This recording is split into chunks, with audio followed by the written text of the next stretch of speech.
So hello, what's up guys? You're here again at Crafteria.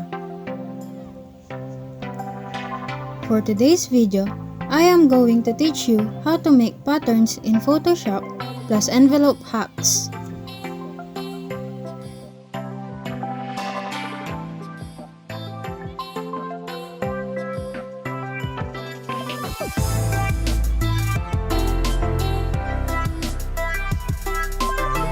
First, open your Photoshop. Then, find the custom shape tool in the side, then click the shapes and choose your preferred shape for your pattern.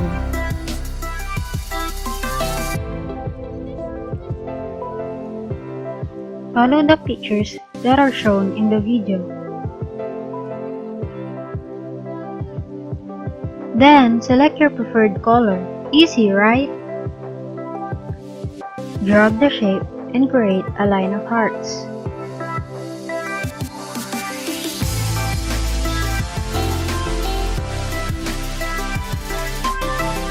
Go to select and click all layers.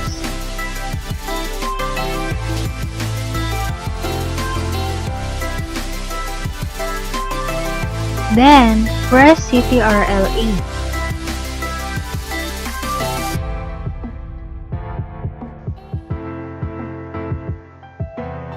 Duplicate the layer and drag it down.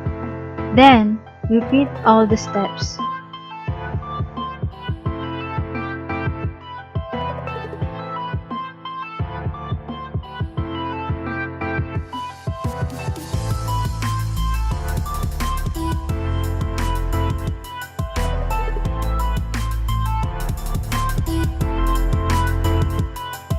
This is what you call envelope hacks.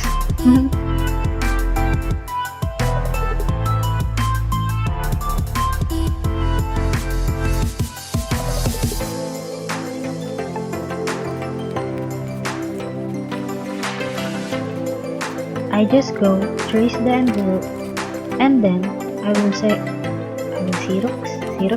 it later. I trace the envelope and Xerox it later.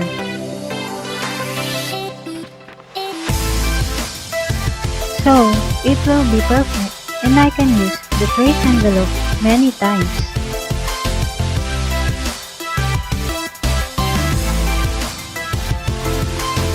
If you trace it straight to the copy, use pencil for better work. I just use this marker so that you can see it clearly.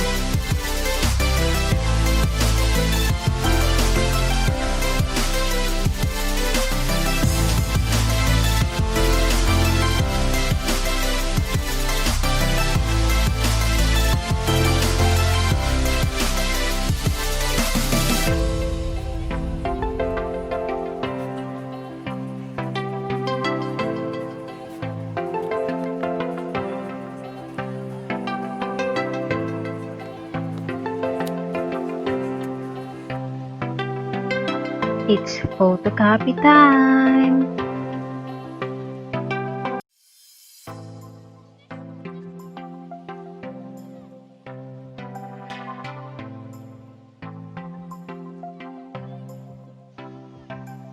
Make sure to put the trace envelope properly.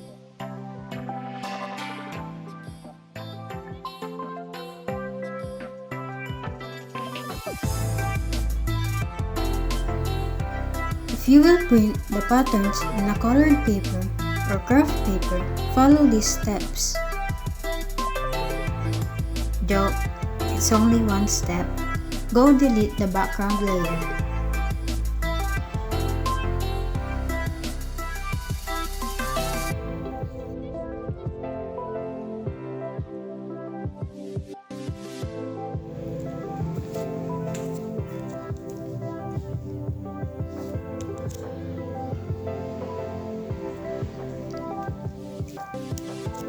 After tracing the envelope into the coupon, place it back into the printer and make sure it is looking up. Cutting time!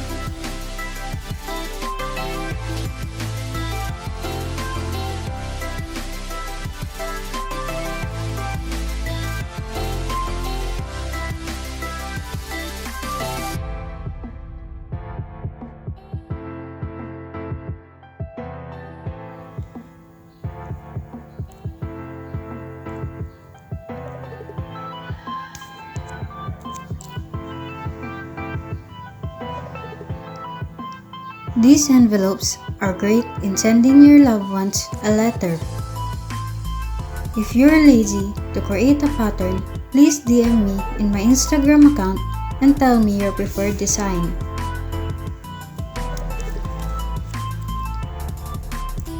That's all guys. Thank you for watching. Please like this video, subscribe to my channel, and comment down below your suggestions.